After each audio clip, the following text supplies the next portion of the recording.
እግዚአብሔር በእውነት ታማኝ ነው። በዚህ ቤት ውስጥ አለ እውነት ነው። እኔ በደንብ አይቼዋለሁ አለ። ስመጣ ዛሬ 3ኛ ቀኔ ነው።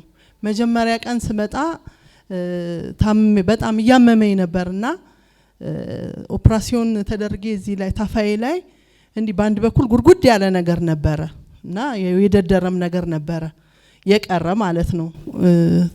ከዛን በኋላ መርፌ ተወግቼ ነው እንትን ያብጦብኝ በጣም አብጦ በጣም ተቸግሬ በመጨረሻ ላይ ኦፕራሲዮን ተደርጎ ከውስጡ ግማሽ ፖፖ ደም ነው ከውስጡ የወጣው ማለት ነው። እና ባንድ በኩል በጣም ጎድጉዶ ነበረ። መጀመሪያ የመጣው ቀን እዛ ጋር ቁጭ ብዬ ነበርና የሆነ ነገር መቶ ቁንጥጥ አደረገኝ ባምልኮ ሰዓት።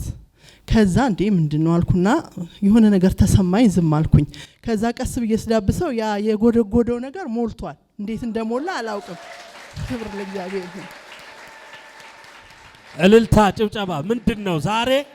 ሃሌሉያ ለኢየሱስ ክብር ይገባዋል። አሜን አሜን። ማንም አልጸለየኝ ቁንጥጥ አደረገኝ የሆነ ነገር መጥቶና ደነገጥኩኝ። ከዛ ምንድነው አልኩኝ እስከሚሰማኝ ነው። ከዛ እንደዚህ ትንሽ ቆይቼ ቀስ ብዬ ዳበስኩ። ስዳብሰው ያ የጎደጎደው ሞልቷል። የሚገርም ነው። አዎ። እና ደግሞ የሐሞት ጠጠር ተብዬ ነበረ። ያ የሐሞት ጠጠር የእግዚአብሔር ሰይዛን ውለታ ነው። እዚህ ጋር ከሌላ ቦታ የመጣችው ተብሎ እዚህ ጋር ቆሜ ነበረ። የሐሞት ጠጠር ኦፕራሲዮን ተብዬ ተቀጠር ያለው ስለው ልጄ ምላጭ አይነካትም ልጄን ብሎ ጸለየልኝ። አሜን ብዬ ተቀብዬ ሄድኩኝ። ወደ ጸሎት ተመለሻለኝ። አሜን ብዬ እኔም ጌታ በረዳይ መጠን በቤቴ ውስጥ ጸልይ ነበር። ባለፈውም ደግሞ መጥቼ ዘይትም ተሰጥቶኝ ነበር። ያንንም እየተቀባሁኝ እየጸለይኩኝ ነበር። ጌታ ረድቶኝ ትናንትና ነበረ ቀጠሮዬ በ11 ራስ ደስታ።